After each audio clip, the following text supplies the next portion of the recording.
He's not a bat, he's a man who fights crime. And we're gonna watch him fight for a minute at a time. With John and Niall, and I guess you just rhyme with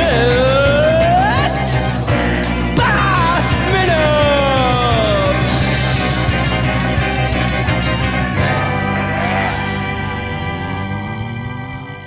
Minute! Greetings, citizens of Gotham, and welcome once again to Bat Minute Returns, the show that limps towards the finish line as in desperate need of a bottle of water. Oh my God, how have we made it now? We're crawling, we're nearly there. I am one of your hosts, John Parker. Yeah, I feel like we're finally reaching out of the year we've spent in the sewers of Gotham.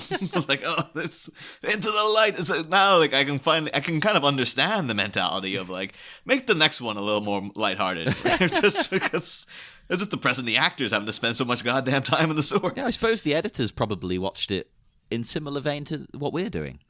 Yeah. You haven't introduced yourself. I'm sure our listeners know who you are, Niall. Oh, yeah. Oh, if you don't know me by now, I'm a man of some repute. Ill repute. Mostly from doing this podcast. Yes, yeah, I'm Niall McGowan. I'm the other guy who does. You've heard me. If you're coming in, if this is your first minute, that's very strange. And I would like to hear what your opinion of the show is afterwards, just to get that unique perspective. Yeah, but be like, it's a weird show. They talk about the credits of a movie. That's very interesting. Yeah. And joining your illustrious duo to talk about the credits of said movie, Batman Returns, is none other than Jonathan Carlisle of the Princess Bride Minute. Yes, I may be, well, I was hoping I could be your first guest that rhymed, but it's not exactly, doesn't go with the rhyming scheme of the song. So that's my first question is, have you had any guests that actually would fit the rhyming scheme of your theme song?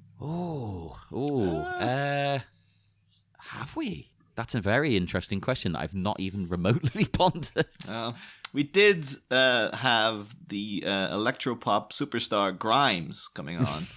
But she hooked up with some guy, and I don't know. Apparently, he's quite famous too. But yeah, she had to cancel at the last minute, so that was. Well, I guess that's good then, because your theme song is true, and you don't have to mess with that at all. No, we deliberately only book guests that don't rhyme. It's our method. So Frank Clementine was no go. No, of course not. No. It's like I've genuinely never considered. It's like, yeah, do we have? Was there anyone? Who do we know whose last name has I'm in it? Or whose first name has I'm in it? I was quite excited when I was just listening to it in my car, and I was like, oh, John and Niall and John Carlisle. But it's like, no, but that's not the part that's supposed to rhyme. Hey, it's one step closer. That's what matters. Yeah. It's nearly there. Yeah. John and Niall and John Carlisle. I like it. Especially because I was born in a place in England called Carlisle. Wow. Oh, yeah. It's very, very English. Very. Yes, it's basically everyone there is Scottish, including most of my family, but it's technically in England. So there's like a weird thing where they don't want to admit they're English, but they are. Are they very heavy on growing like the goatee? That's an excellent question. It's been a long time since I've been there. I really hope so. Okay. I hope that's not that they grow goatee, but like naturally, that's what I grow is the goatee, and I sport a beard, but really it's the goatee that's the main part of it. You don't get a lot of goatees in England, I don't think. Is that just me? No, that's fine. That's completely fine. I don't think I've seen a proper goatee where it's not connected to any. Like it's literally just that at the front. I've not seen that in years.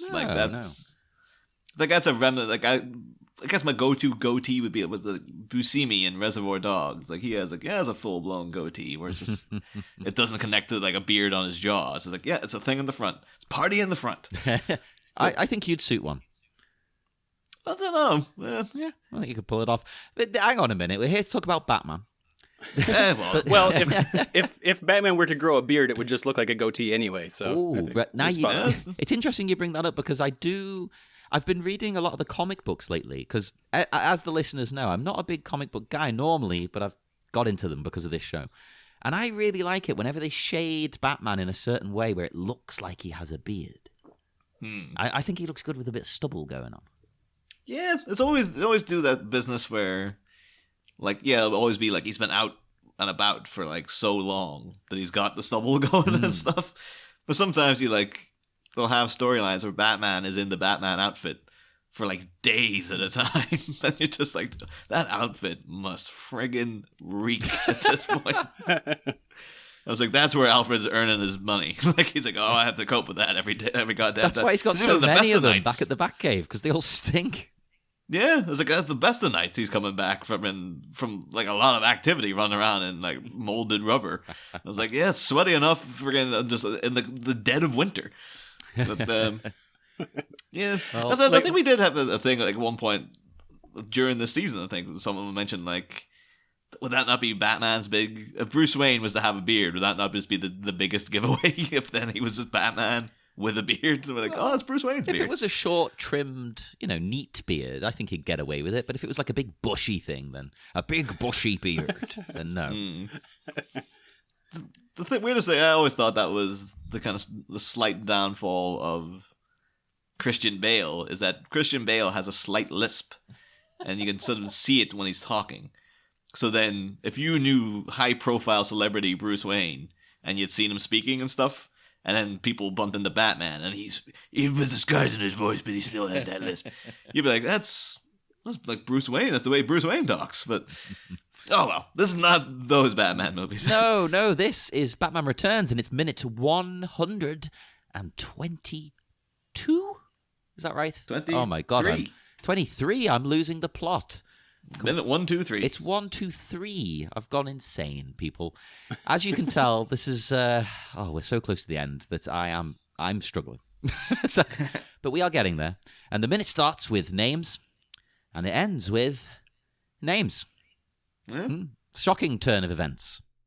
Big twist. The worst part about covering credits is that when you're doing it 1 minute at a time, most, at least in the experience that I've had, most of the time, you've got like 10 seconds at the beginning, or 10 seconds of the last minute is the same as the first like 10 seconds or so, or it takes 10 seconds for the entire screen to change. Yeah. So if you're doing multiple credit minutes, you're actually doing like 40 seconds of new credits per minute. Yeah. But you can find the nuggets in there, the gold nuggets. Yeah. Because in this one, for instance, we start with someone we probably saw a little bit of in the last minute. I don't want to say either way. You can cast your minds back, everybody, because you can see Robert Carniero at the top there, which he is not the creator of the theory of the role of warfare in state formation in political anthropology. That's a different one. This is one of the many set costumers. Yeah, and he was also the costume supervisor on 68 episodes of America's Next Top Model. Ooh. I know. That's so he must be good with the costuming. Come on, I mean that's some high fashion kind of thing. I mean, thing that people find out, like, those are the 68 worst episodes of the whole damn thing. Like, not one of those clothes suited one of those one of those damn models. After those 68, the show really kicks into gear. You just got to plow through those, to get to the good stuff. Yeah, I did see I used to see episodes of America's Next Top Model years ago when I lived with my friend Marion, and I used to we sit and watch it with her. You kind of take note of the judges and stuff. And then I know you're a big fan of RuPaul's Drag Race, John. Yeah. But then people I'm currently living with, Mitty, is also into it. I hadn't really seen that much of it before, and I was just sitting watching it, and it'd been like 10 years. But I was like, oh, that's that guy from America's Next Top Model. Oh, you mean Santino Rice? Yeah. I was like, oh, there he is. I remember him. Santino. I like Santino, and every Drag Race fan hates his guts. So I'm alone. But they just think, oh, he's the old America's Next Top Model guy. Screw him. Go running back to Tyra. To be fair, he did insult one of the fan favorite queens by saying, "Your taste level is questionable." That's mean. Ooh. Is that not like a standard thing for a drag queen to be like, oh, the taste levels are supposed to be as erratic as all hell? That's the British method now. I mean, America tend to be a bit more classy. Oh, fair enough. But I do have and going through, like, it was one of these things because me and John saw each other last night, and I was going to say, like, should we try to take like names each in case we have crossover, but there's so many of them. So it's just like taking random stabs in the dark here. Yeah. And I'm still kind of slightly worried because whenever you look up one and then it's like, oh, they were also involved in the first movie, I'm terrified of like, maybe we covered this person and the end credits the first time around. Yeah, but it's been that long, nobody will remember. Well, you never know. Somebody could be like, oh, of course, you not stopped. You had a whole running joke about that guy the whole damn time. Ladies and gentlemen and everyone else, we do not remember any of the running gags. You guys remember. We do not. I don't remember the ones mid-show. End credit ones are just like, hey, we were just trying to get out the door. Like, as you may have figured out from how this episode's going. Yeah. And one of my first guy I wrote down was the notably named Day Merch. Oh. This notable fighter of the night merch and champion of the sun. But Day Merch was a guy, after looking into him, was like, oh, maybe we did talk about him, because he's the Batsuit Wrangler on all the movies. Like every Batman movie, up to and including The Dark Knight Rises. So, yeah, he's but he also has done work with on The Fifth Element.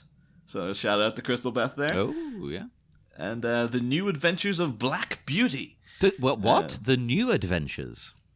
That was there was like a show in the early 90s where it was just like, it's like a sequel series to the concept of Black Beauty. So Black Beauty, the next generation. Okay. So didn't they have like, they had the Dean Cain Superman show. Because then for a long time that was called The New Adventures of Lois and Clark. Yeah. But did it start? I can't remember, because I always was it called initially like The New Adventures of Superman? And then there was like, they just changed it. Well, like obviously Lois Lane's a real draw here. Everyone loves friggin' Terry Hatcher, so put her name in the title. Or a bit like no, the way I think oh, sorry, go on. I think it started off just that way, because it was like that twist of like, we've all seen Superman. There's 4 movies of him or whatever. So now we're going to focus on Clark and Lois. Yeah. Okay. I do remember at the end of that show, like as a kid, it bugged me a little bit that there was so much emphasis on like the marriage of Lois and Clark. Yeah, kids aren't really into that aspect of it. But I'm gonna quickly, so Lois and Clark. I'm just doing like a quick Wikipedia here. Is their name? I've only just thought of this now after all these years.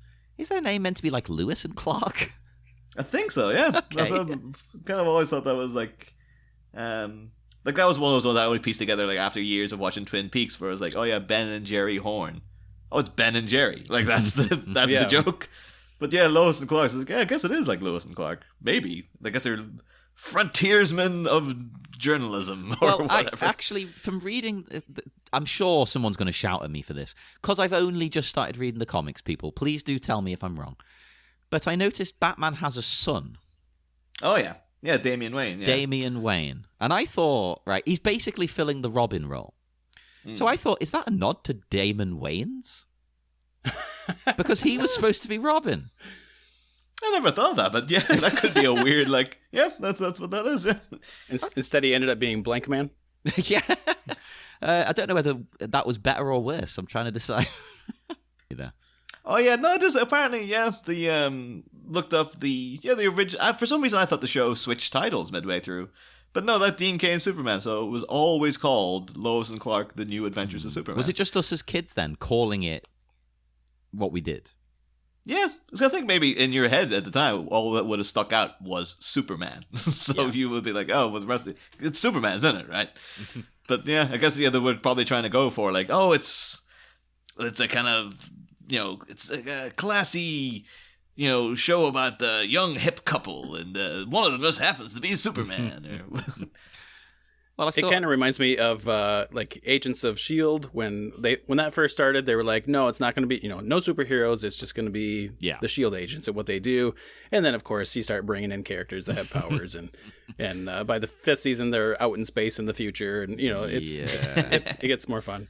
Same with Gotham. They're like, no Batman. It's just going to be police squad and bad guys. But then it gets crazy almost immediately. Well, literally, like by the 3rd episode, it's gone insane and off the rails, hasn't it? And we're not the biggest fans of Gotham, but we're thinking of revisiting it for this podcast, actually. That might be quite an interesting thing to do. Yeah. I think there's talk of maybe doing like a Patreon thing, but I don't know if it'd do episode by episode, maybe season by season reviews or something. We watched we meaning Tabitha and I, my wife, she was a previous guest here on the show. We watched the first season, and I think like the first episode of the second season, and I was kind of apprehensive the entire time. But the straw that broke my back was the Riddler. I was like, okay, I don't like what's going on, but if they take him and do something smart with him, or like what I thought was smart, because he was supposed to be this really smart guy, and kind of in the background, I was hoping that they would take him and he would start solving the crimes himself, because he's like, come on guys, like this isn't that hard. But then he would start getting into the Riddler role, because he was leaving clues for the other detectives to find to get them to the actual solution of everything. But then he would end up being like a cautionary tale for Batman, but trying to do everything himself in the shadows, and it would kind of twist him and turn him, and but then all of a sudden, like one episode, he just outright kills a guy because he felt like it, and I was like, oh, never mind, no, I'm done. That'd be great. It's one of those. It's kind of in a way got more in common with the '60s show. It's like silly, but then it's also dark. It can't pick a tone. That's what's confusing to me. Yeah, I mean, I think maybe because we can get in the ground floor, we have two other shows that'll be on while we're like still making the show. Because I've seen the trailers for Pennyworth, the Alfred show. Yeah. Which does look like they look like it's just gonna be a show about him and his time, like British intelligence and British military and stuff. That could be an okay show. But I know, if I rightly, there's going to be like, well, did you know that Alfred's great, best friend was Egghead or something like that? And I'm like, oh, well, his mechanic was Mr. Freeze or something like that. Going to come into it, Or not even that, be like Mr. Freeze's dad. It's like, well, why is he got to do with that? Definitely. He likes his whiskey on ice. I would love, though, if one of the season finales was like, Alfred has to go to Egypt, and then he inadvertently gets involved in something that sparks the supervillain King Tut. And it's just like, yeah, that's how King Tut came to be about in the Batman 60 show. It was like, yeah, this is a backstory to Alan Napier's Alfred. That's why everything in it is leading up to the events of the Adam West Batman. Oh my God, that would be great. Okay, I'm on board. If that, please tell me that's what's happening. Yeah. But then I also know as well, in like November or thereabouts, I think Batwoman is hitting. With, of course, Ruby Rose, and Dougray Scott is finally clawing his way back into relevancy. I don't mind Ruby Rose, but I don't know about in that role. As a lead, I don't know. We'll see. I'll hold my judgment. It seems to be the thing with Ruby Rose is like she looks the part, but can she act is the kind of problem. Yeah, it may be true to the character. I'm not that familiar with Batwoman in the comics or anything, but what I have seen of her, I don't like that her character just seems to be the same. Like, she doesn't seem to play the secret identity. Like, she's just who she is. And if you were to see her just, walking on the street and, she happened to walk by a shadow that covered her eyes, you'd be like, oh, that's her, because she's doing the same thing that she always does. Yeah, you'd figure it out very quickly, I think. So hopefully they do a different turn with it, but, well, we'll have to wait and see as of recording. Yeah. Although, just again, like, we'll be showing our hand a little bit here, but, of course, like, in talking about castings and things like that, this week, as of recording, was the week that Robert Pattinson might be Batman. Now for a day it was like, oh, he's definitely Batman, and then it was like, maybe Nicholas Holt's gonna do it, and it's like, well, he's already Beast, what the hell? And then now it's like the studio has been like, hey, we ain't signed anything with him yet, so like this. But I'm hoping it is him. Like, I was like, I like him. I think he'll be good. But with that in mind, if it were a Robert Pattinson Batman or anybody, Jonathan, we've obviously, throughout the season have asked people who they would cast as a modern day Catwoman to counteract this new Batman. Do you have any picks yourself? Or? Oh boy, I'm pretty bad at the casting, especially as I get older, I get a little bit more disconnected from the up and coming actors, and Yeah. I'd probably think of somebody who's, like 40. Like, no, it should probably be someone that's younger than that, but I don't know who anybody is. And... Yeah, Leonardo DiCaprio, he's a young upcoming actor. Yeah. I think actually I've seen people now have been like, oh, they should get Kristen Stewart to be Catwoman. Because then it's like Twilight. But it's like, yeah, but Kristen Stewart cheated on Robert Pattinson. That's going to be awkward as all hell. Why would you do that? It's like you're kind of picking on this guy. But I was thinking, actually, weirdly enough, in tying into one of the credits, because one of the people who worked on this movie was called Don Johnson. Oh. And I was like, oh, not... almost Harvey Dent in the first movie, Don Johnson. Yes. Not him, some other guy. But it did get me thinking, like, oh, because, Dakota Johnson, obviously, daughter of Don Johnson and Melanie Griffiths. Melanie Griffiths, whose role in Working Girl somewhat kind of inspired the beginning of Selena Kyle, this movie and stuff. I was like, I wonder if Dakota Johnson probably would be up for, like, in contention for Catwoman. I was like, I can imagine that, actually. Her opposite Robert Pattinson. Two people coming from, like, past franchises where people seem to kind of... Although people still hate Robert Pattinson for Twilight, Dakota Johnson seems to have just broken free of the friggin' 50 Shades. People don't hold that against her for whatever reason. I think everyone hated that to begin with, whereas people pretended that Twilight was like a thing. I went to see 3 of them in the cinema. Really? I didn't know that. Yeah, and they were all awful. Every one of them. I've only seen the first one, and I remember I was watching it in my room, and I started cleaning the room because I was just so bored. And the only bit that kept my attention was like when they're having that baseball match, and these guys come out. It's like the forest's full of fog, so it's supposed to be like the dead of winter or whatever. Yeah. And these people all show up, and they've all got the shirts just hanging open with the abs showing. Oh yeah, stuff. because the werewolves in it, right? Their body temperature is so hot that they have to take off their clothes. That is legitimately in the plot. I mean, that's you say what you want about what do you call that name? The woman who wrote the book. I don't even remember. But like, I mean, if you're trying to work things in, it's like, there you go. Hey, I gave you a reason. You can't deny that's in the plot. Like, that doesn't make perfect sense in the plot now. At least it's explained. Oh, speaking of casting and credits, though, we need to talk about some of these. No, I was to say that because I was just throwing out, like, if you hear down the line Dakota Johnson for Catwoman, I can see it. Particularly if you watch her in Bad Times at the El Royale. She's actually kind of got a Catwoman-esque swagger in that. And I was also, because I recently watched the movie American Honey with, it's got Shia LaBeouf amongst many other people. Oh, cool. That's kind of like a story about, like, street kids, people from, like, low-rent communities, not even, like, in the city, but, like, out in the suburbs and stuff, who end up having to go on the road and sort of have this kind of half-criminal, half-legit lifestyle. And the kind of star-making turn of it was a lady called Sasha Lane, who was in that Hellboy movie that tanked.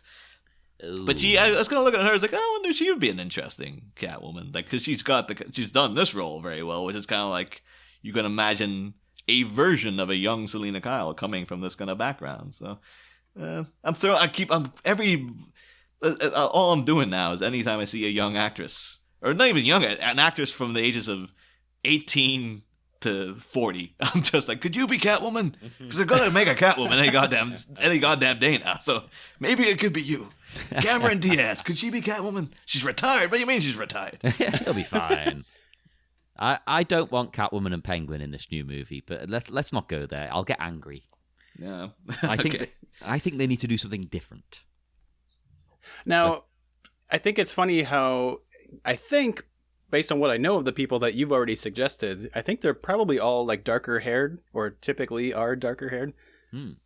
I think it's funny, and it was funny to me at the time when this movie was released that that Catwoman in this movie has blonde hair. But I think that's it definitely fits the style, and I think in the dark settings of the rooftops and all that kind of stuff, when her hair is like poking out of the suit, it kind of creates a nice contrast.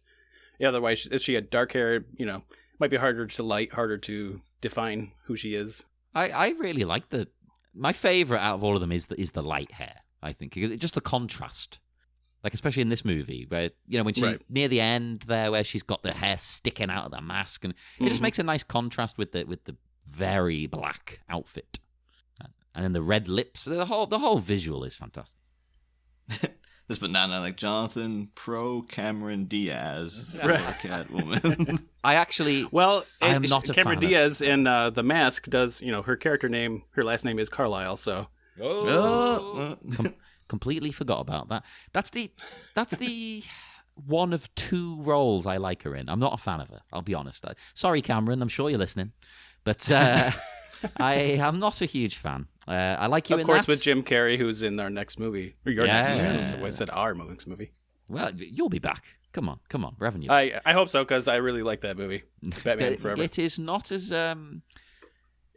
bad as people make out. There's a lot of good stuff in that film. Now, Batman and Robin is a different prospect. But, we'll get there. With regards to this, I did... we're just picking out random names, aren't we? I looked up one of them here, Raymond Tricker. He's credited as working on costume effects. And I just thought he had a good little filmography. Little? That sounded really condescending. No, he's worked on this, Willow, The Dark Crystal, Fifth Element, The Mummy, Batman and Robin... and The Phantom Menace.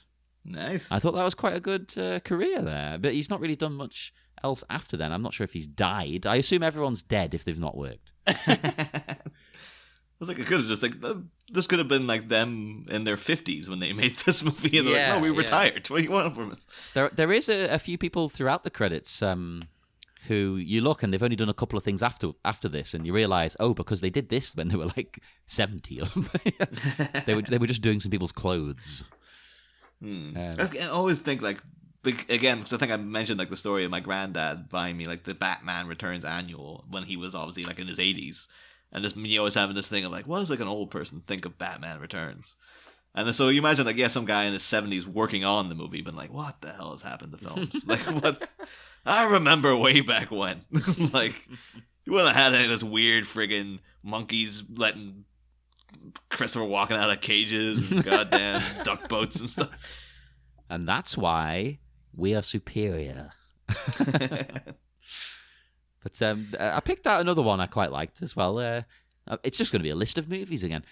He's called V. Neil, which is an interesting name. Oh yeah. I believe it's a woman, V. Neil. Oh, is it V. Neil? I was going to say I don't know. That was my next thing. I was like, is it a man? Is it a woman? I couldn't find much info on that, but I did see what they worked on, because they did makeup on this. But then there's a whole host of huge movies that are all quite big on the visual. So there's Batman Forever, Ed Wood, Mrs. Doubtfire, Mars Attacks, Batman and Robin, Galaxy Quest. Yeah. Pirates of the Caribbean, Sweeney Todd, Days of Future Past, Hunger Games, A Star is Born. Oh, I know, nice. holy crap. And of course, everyone's favourite, The Love Guru. We all really enjoyed The Love Guru, right? At least it got rid of Mike Myers for us. Like that. Oh, that's harsh.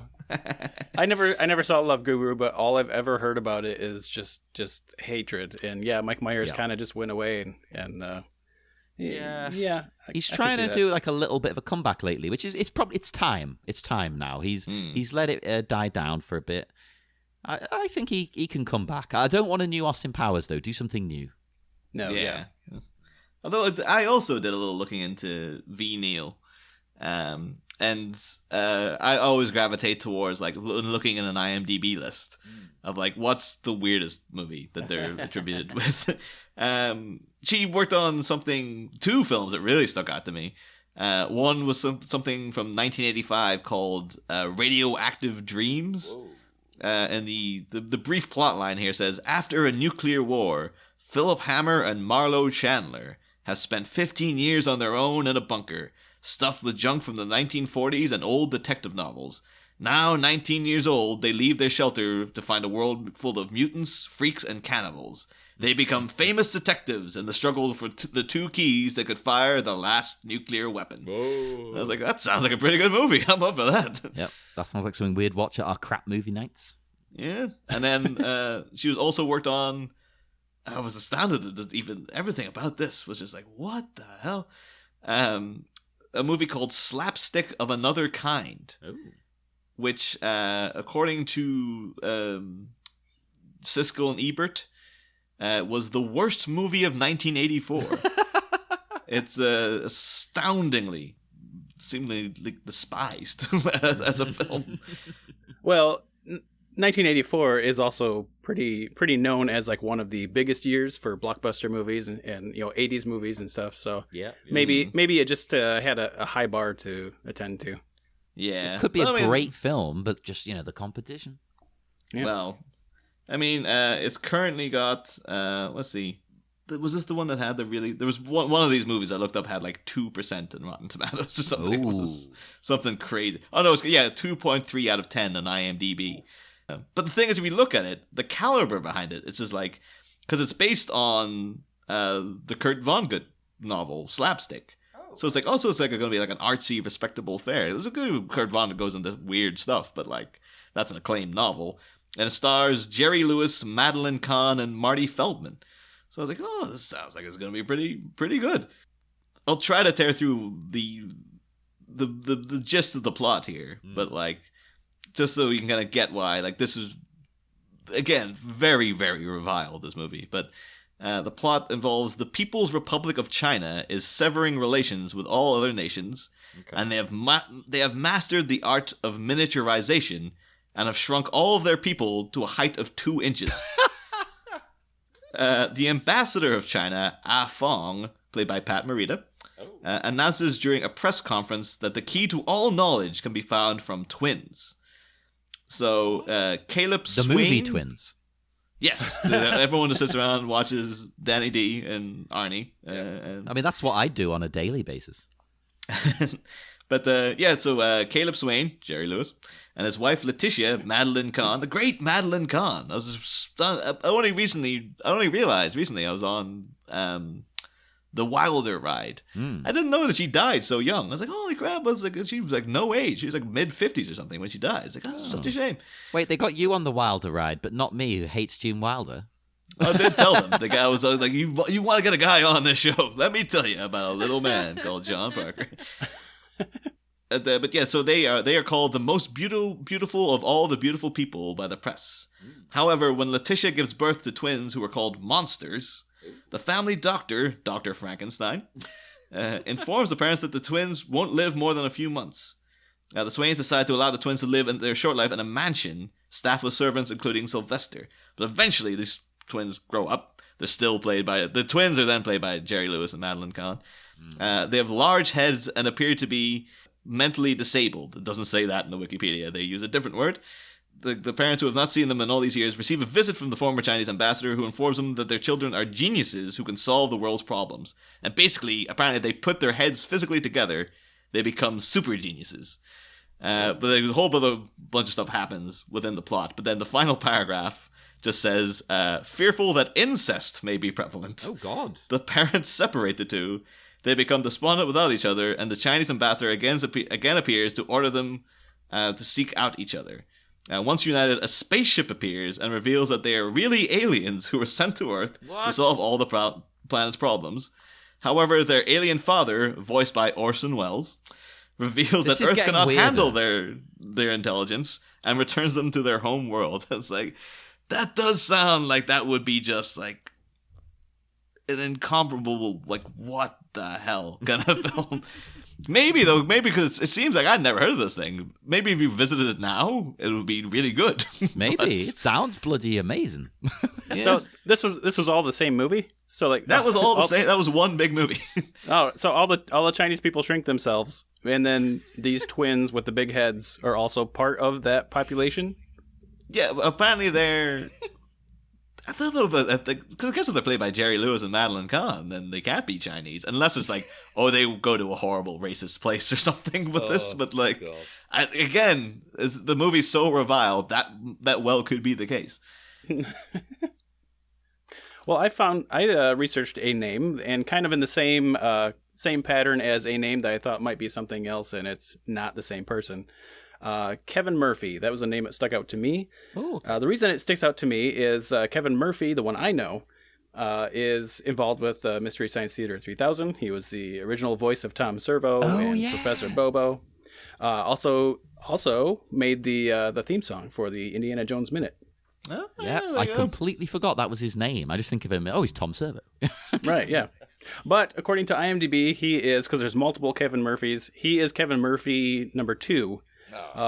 So then I started searching around to figure out which one this was. I didn't do it the easy way.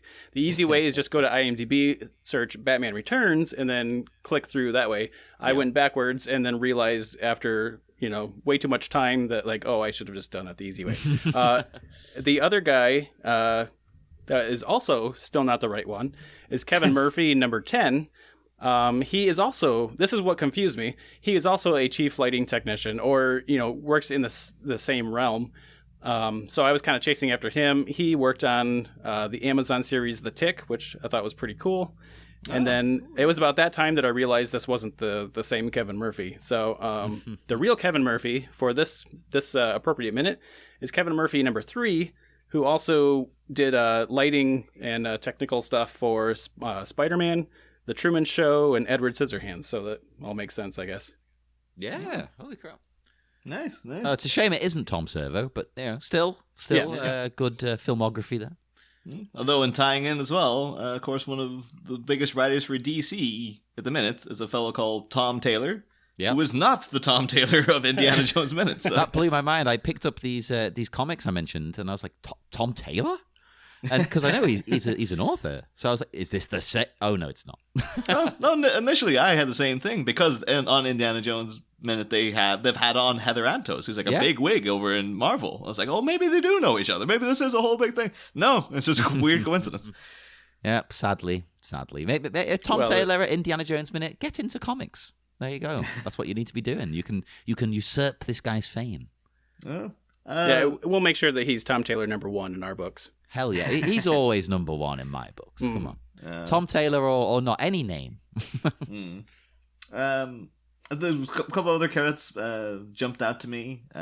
One, I just love the title of Hair Supervisor. Yeah. Because it's just like that the hair is just like, don't you goddamn move. Don't you goddamn move. Supervising hair. Yolanda Tusig. Yeah. I don't even know if I'm pronouncing that correctly. Well, and what about the one above it now? Ronnie Spector. But it's not that Ronnie Spector, so.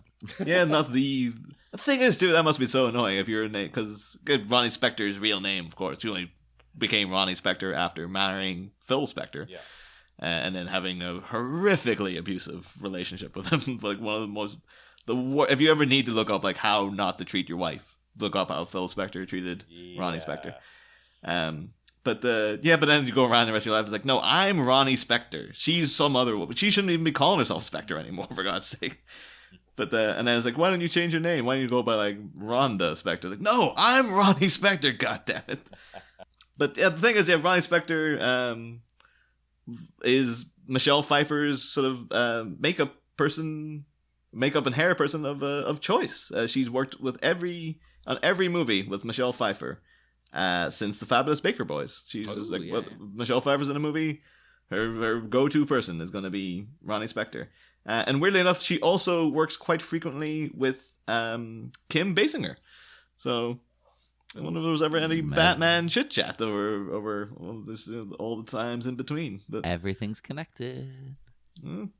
I was quite intrigued, though, because the thing is, like, it was like, oh yeah, so obviously Michelle's found this woman, and she like, well, we got on great. She did a great job. I'm bringing her with me as part of my entourage everywhere I go.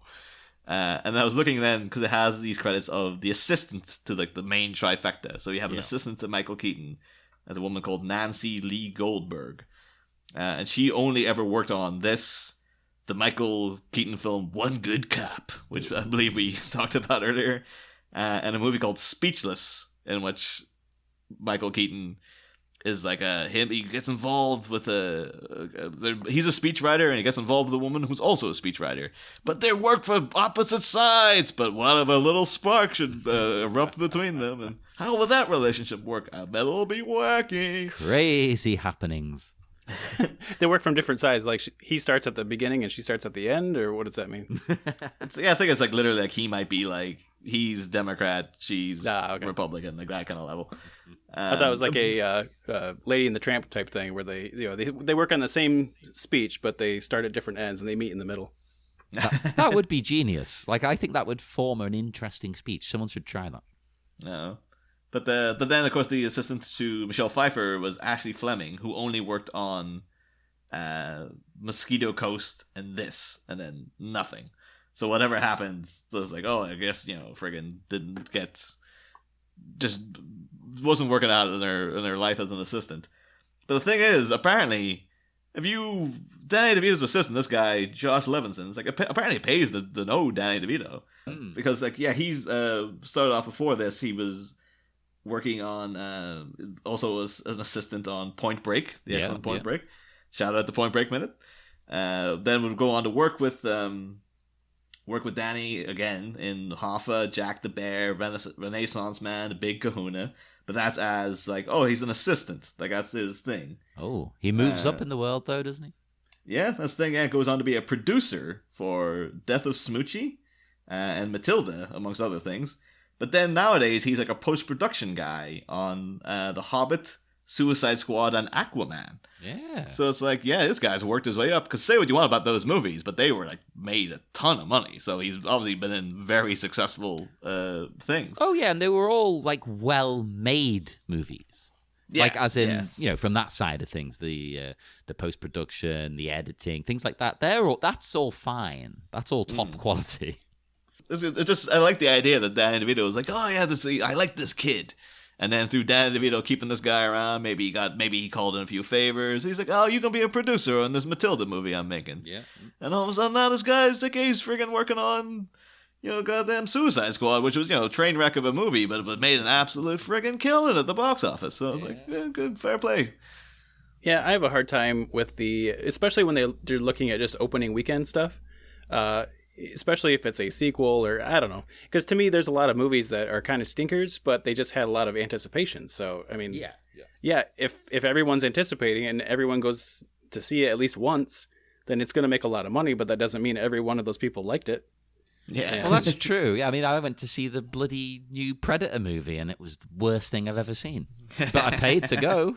Right. I'm a sucker. If they make a Predator movie, I'm there, even though I know it'll be bad. I know.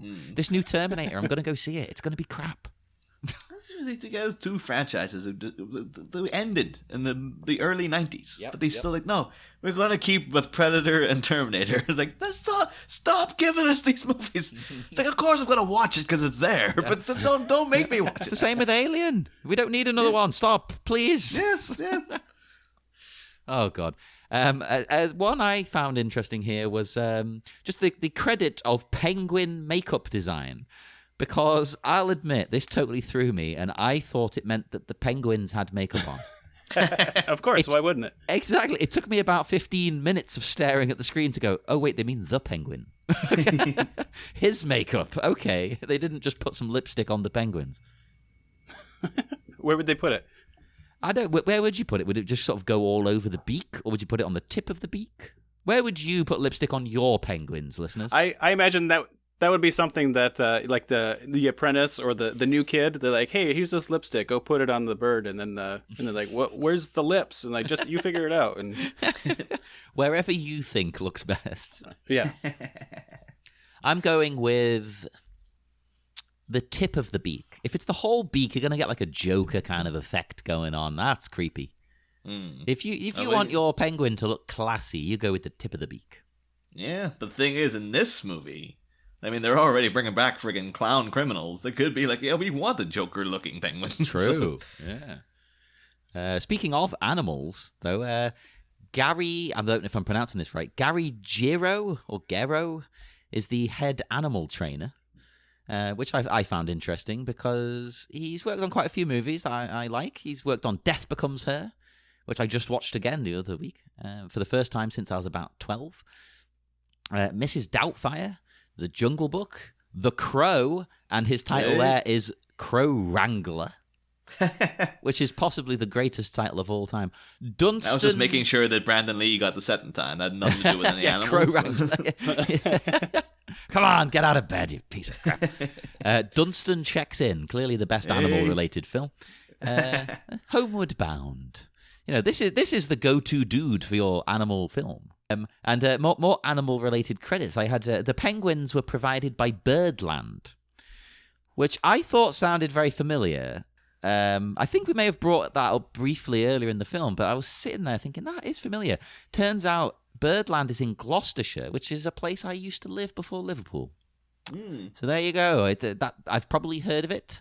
And my favourite part of their wiki is this. It says, the park's founder, Leonard W. Hill, was a bird lover who wanted to open a British bird park and did so in 1957 with this one.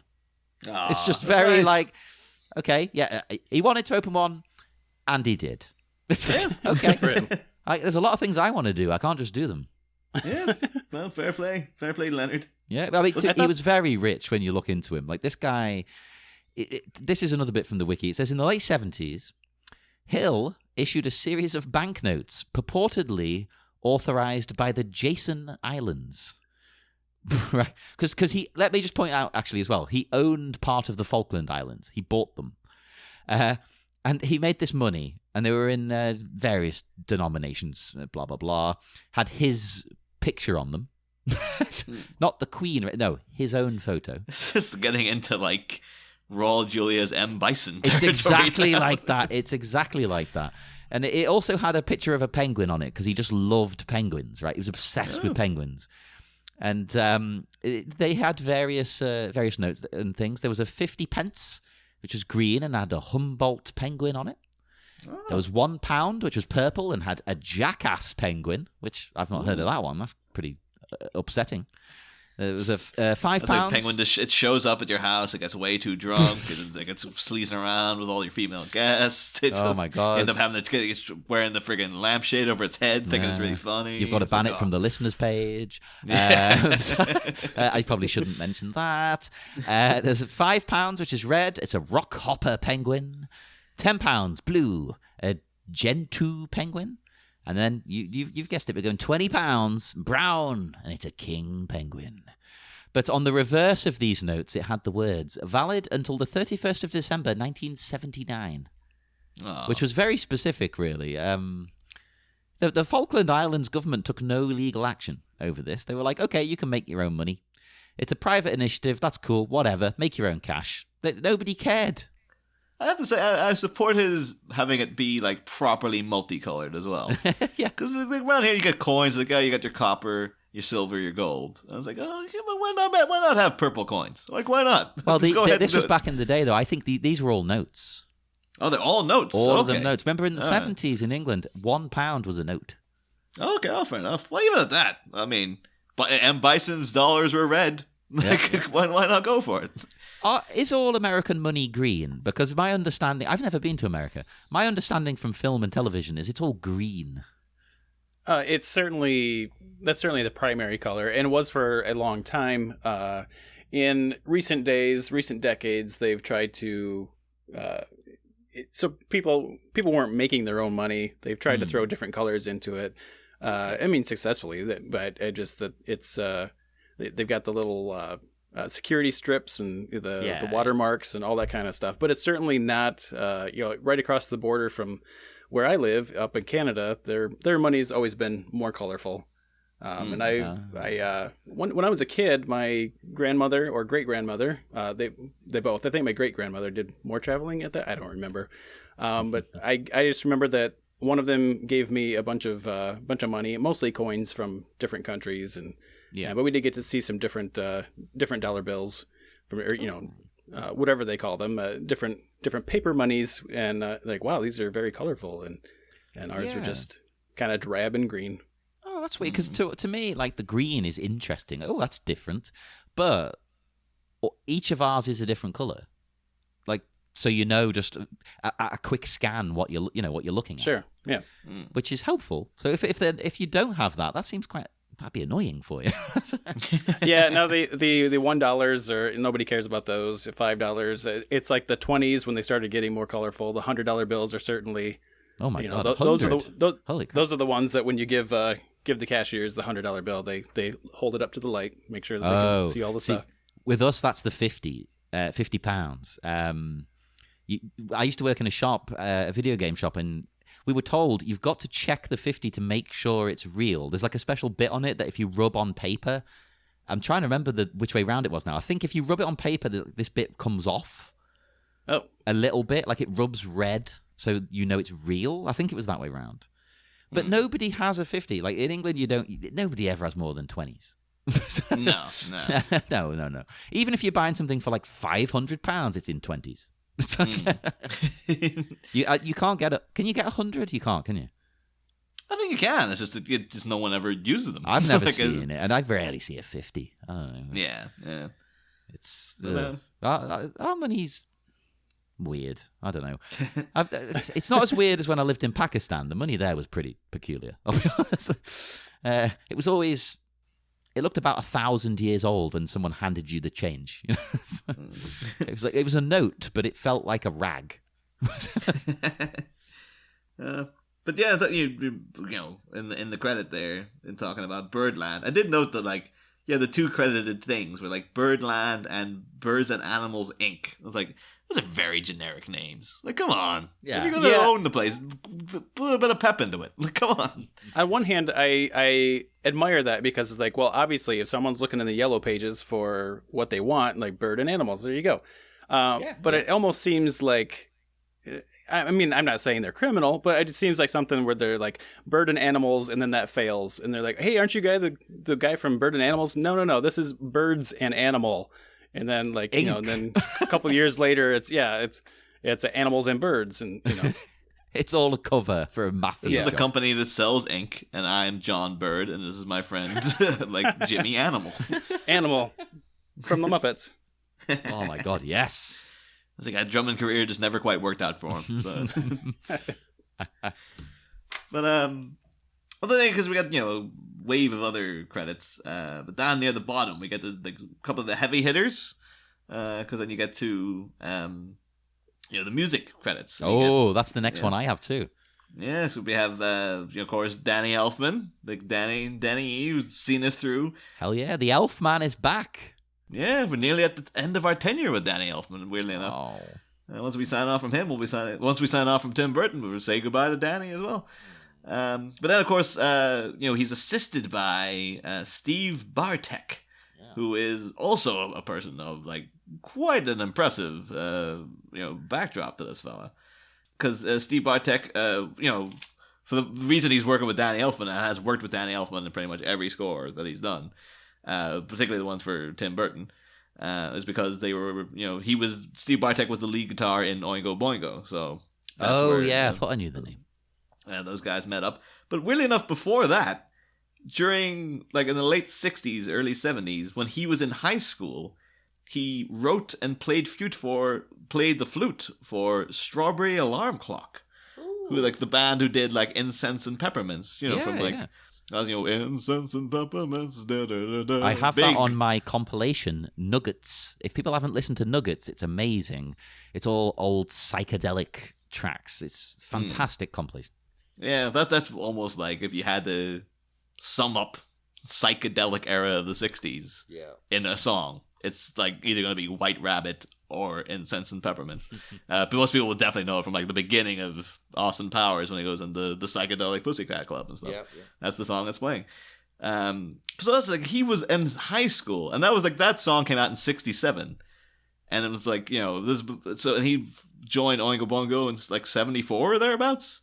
So it's so when they were at their height, I guess he was freaking, I'm a high school student and I'm also kind of in Strawberry Alarm Clock. That's crazy. That's like the punk bands, though. I mean, one of my favorite bands from the 70s is X-Ray Specs, and their original saxophone player had to leave the band to go and do her, well, this will only mean anything to English people, go and do her GCSEs. Her exams at school. So she had to quit on saxophone for a while. But yeah, anyway, beyond that, Steve Bartek would also work on, appropriate enough, The Tick. I believe it was the cartoon of The Tick, so it would have been that, like, you know, the dump dwee da da da dwee da. Yeah. That Perfect. theme tune, that would have been him. And worked on Romeo and Michelle's high school reunion. Yeah, there's a whole bunch of other stuff, like Cabin Boy with Chris Elliott of very Groundhog Day fame. And he also did, like, I remember recently, like, I watched a lot of kids shows with my niece when she was a lot younger. And I remember, like, there's a really good theme tune to a show called Harvey Beaks. Oh. And he wrote that. And I was like, oh my God, there you go. I was actually getting to think, like, a lot of those guys from the new wave era. Because, like, you know, I'm really into Devo. And then as soon as I started looking into Mark Mothersbaugh, I was like, oh yeah, he wrote, like, every theme tune that you remember from the 90s. He was involved in all of them. So now I'm kind of like, do I just like Devo because there's like a like a psychic link with the... Ooh, could be. Yeah, so it's like, I liked those theme tunes when I was a kid. And that guy wrote them. Maybe there's like an underlying influence of like a mental link between them all or something that I'm recognizing. It's an instinctive kind of thing. Or Well, maybe not. That's crazy. No, you never know. You know, all these things are connected. The spirit world was telling you now. Yeah. Well, Steve Bartek, though, recently he's been working on Men in Black International, officially the bisexual movie of choice, apparently, because everybody fancies everyone in the film in those suits. That's all my notes for this minute, though. Yeah. That's pretty Actually, much I all say got. that's the last bloody credit. That's why. Yeah. Anything else, Jonathan? Do you have any notes on the credits per se? Or- No, not on the credits. That exhausted me. I started taking notes, and it took some time, and I was like, you know what? I'm not the host, so I'll let you guys do all the dirty work. That's the Neil Brown approach when, like, I think of the first time he was on, he was just very relaxed throughout the whole thing, and then I was like, oh, Neil, did you make notes on this? He's like, no, I didn't make notes on anything. It's your damn show. What the hell will I be making notes for?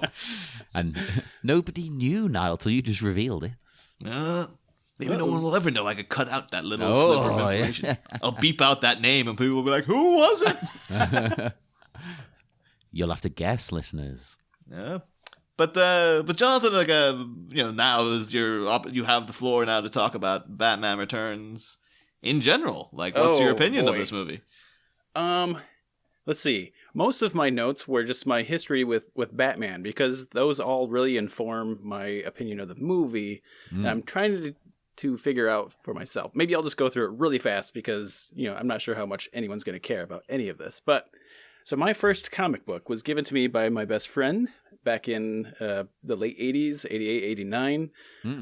It was Batman Volume 1, number 442, A Lonely Place of Dying, 5 out of 5. So he started me off with the tail end of a story. So I maybe Always he let me the read... best way to start. Yeah.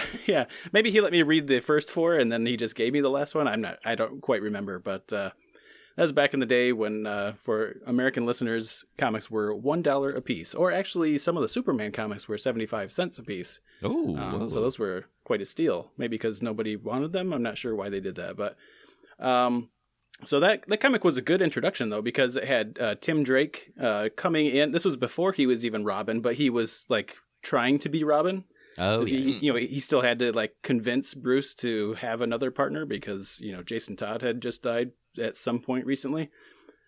So I had Bruce Wayne, I had Dick Grayson as Nightwing, I had Alfred in there, I had Two-Face was the big bad in that comic, and so that was a pretty good introduction. Hell yeah. And then I didn't really know how comic books worked. It was just something I knew my friend had, and he gave me one of them, and that was really cool.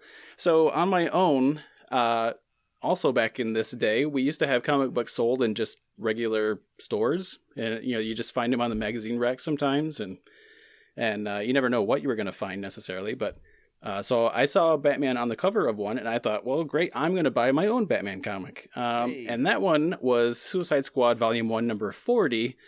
And that's when I found out that just because Batman's on the cover doesn't mean it's a Batman comic. So yeah, it was Suicide Squad. It did have Amanda Waller in it.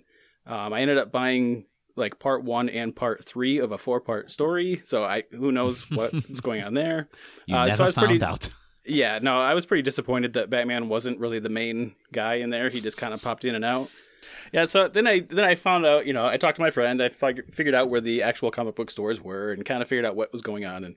And I did collect a lot of Detective Comics and the Batman series.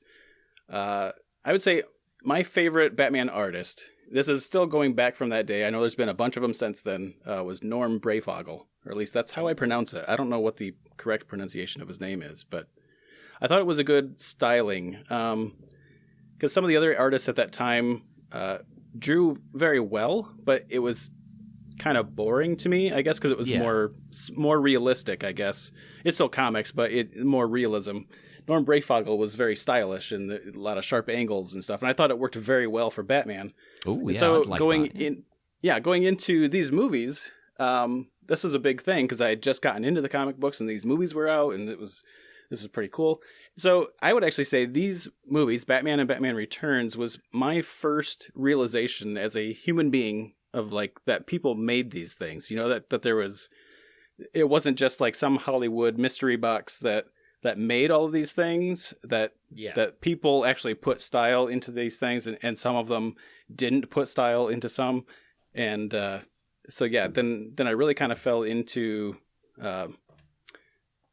and just this weird style, because for me this was like out there, this was different, this was weird, and so I kind of fell into seeing what that was all about. So yeah, Batman Returns was very cool, but I still didn't know what I thought about all of that. And I think I'm still kind of in that vein where I'll still watch it, but I'm not exactly sure what I think about it. Oh, that was my next question. Do you have a favorite? Because this is my favorite one. I think, Niall, is yours the first one? Yeah, mine's still the first one. Yeah. I think I'm somewhat conflicted because by the time Batman Returns came out, I had actually read more comic books, and I was like, okay, these are the characters. And then you get to this movie, and it's like, well, that's not really the characters. The Penguin, the Penguin definitely does not look like the Penguin does in the comics, and Catwoman, like she's a zombie or something, or it's not really defined, and so it was like, well, do I get mad because these aren't the same, or do I just go with this different style?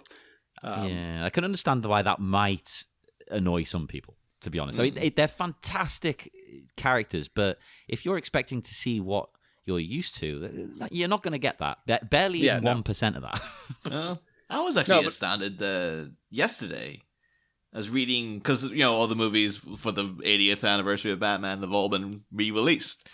And, one of the Britain's biggest newspapers, The Guardian, they're like, okay, we're doing a big review of the series and stuff. So I was skimming through it, and they had the out of 5 ratings for each movie. Oh God, you've just reminded me. Yeah, I was astounded to see that. It was like, oh yeah, first Batman 4 out of 5, Batman Forever 4 out of 5, Batman Returns 2 out of 5. Clearly the best movie. Jesus Christ. But the thing, all they said about it was like, yeah, this movie is just very weird. And then they focused on, like, some people think that the Penguin might be like a Jewish stereotype, and that's very offensive. And it's like, they didn't go into any arguments about it, whether he is or not. They're just like, yeah, that's, I guess that's, yeah, so that must be true then. And then there's, 2 stars. It's like, what? What the hell are you talking about? No, I definitely don't. I wouldn't rate it low like that. I just, maybe it would just depend on my mood for the day, because I definitely fell in love with the style, or it's very interesting. I certainly swallowed it up.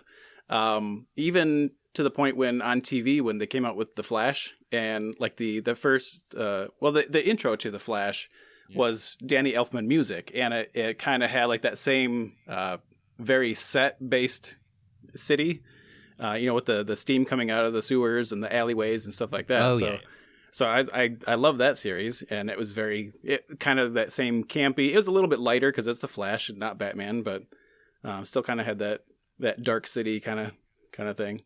I like it. I certainly respect it. I just I don't know that I can always give it a 5 out of 5, but that's just me. At least you have a good reason, unlike The Guardian. But I do, looking forward, I do love Batman Forever, and that's just, like, almost, I think that's mostly because of the soundtrack and some other things, but I realize that there's things that people don't like, and I absolutely realize why they don't like them, but I still love that movie. Oh, well, we'll look forward to you returning And in the meantime, we will depart for now. We will head off into the dark, dark night. And Jonathan, would you like to tell everybody where they can find you and your shows and your wonderful work all over the internet? Oh, yes. You can look at theprincessbride.com for the Princess Bride. Wait, no, theprincessbrideminute.com. Don't go to theprincessbride.com. Or you can. I almost don't even recommend it, honestly. But, yeah, no, that's theprincessbrideminute.com. I just don't. I think there's such a particular humor in everything to the Princess Bride, and the official Princess Bride store, the official website, I just haven't really jived with anything they've been doing. And the Princess Bride store closed recently, or clearance sale. I don't know. It's like the product just doesn't have that same vibe. It doesn't have the same kind of humor. It's just. I mean, you'd think that would be inconceivable, but yeah. Hey. I did make a note as like work in word inconceivable in show at least once. So that is all done. So you can listen to all of it. We have someone currently, as we're recording right now, somebody who's actually listening to it through a second time. So that's more than I've done. So that's cool. The current thing I'm working on, and we're taking our very sweet time, is UHF 60 seconds. So we are looking at the Weird Al movie UHF, and we are doing it 62 seconds at a time. That's amazing. That's genius. You need to tell Weird Al about this. Come on. Maybe you have. Actually, we did. Not that he would remember, because we paid for VIP tickets for his whoever's listening to this, whenever they're listening to it, it was his big self-indulgent tour. Oh, yeah. If I said the last tour, then who knows what that would mean. But so we paid for VIP tickets, and we got to meet him for like 15 seconds while we got a picture, and he signed some stuff, and I hurriedly told him about the UHF podcast and asked his permission to do it. Not that I needed to, but I know that's what he does when he before he releases a parody. Yeah. And he's like, okay, so at least I got an okay out of him. But I don't know that he would remember it. But hey, he might do. It was in his ears. It was in his brain for a second or two. Well, you need to get Audra Wolfman on, our guest and the Mogwai Minute guest, because she is in a Weird Al themed burlesque troupe. I have heard about that, and we are, we are just taking our sweet time, like I already said, but I don't think people understand how long we are taking. So I'm hoping there's some people that have contacted us, and then it's literally been like a year since some people have contacted us. I hope that they don't think that we're just forgetting them, but we're not that far into the movie. So take your time. It's sensible. They're probably like, oh my goodness, they're probably done. They've already done everything. Like, no, we still got a lot to go. So we will head off now as well ourselves, because this is the most insanely long episode I think we've ever done. For some reason, I don't know how that happened. So end credit minutes just do this. They do, because we go off the rails. There's nothing keeping us in check now. This is the too problem. Too many names, which we barely talked about. So yes, we will depart. If you want to talk to us, you can find us at the Bat Minute Listeners Cave, and we're on Twitter at Bat Minute. And, go on iTunes and leave us a lovely, lovely review. If you want to leave us a bad review, just shut up and keep it to yourselves. That would be most helpful. And we will see you again for the next minute. It will be minute 124. Holy crap. We're nearly there. Keep sticking with us. Stick with us. It's all good content and great guests, as I'm sure you'll agree after today. So see you next minute. Next time, still roaming through time's new Roman. An inventory of identities continues to ascend as we perceive what projects the pitcher's proletariat have had to attend. But can the podcast proprietors still proceed to the production lexicon with the Princess Bride's Minute gone? Find out next time. Same Bat Pod, different Bat Minute.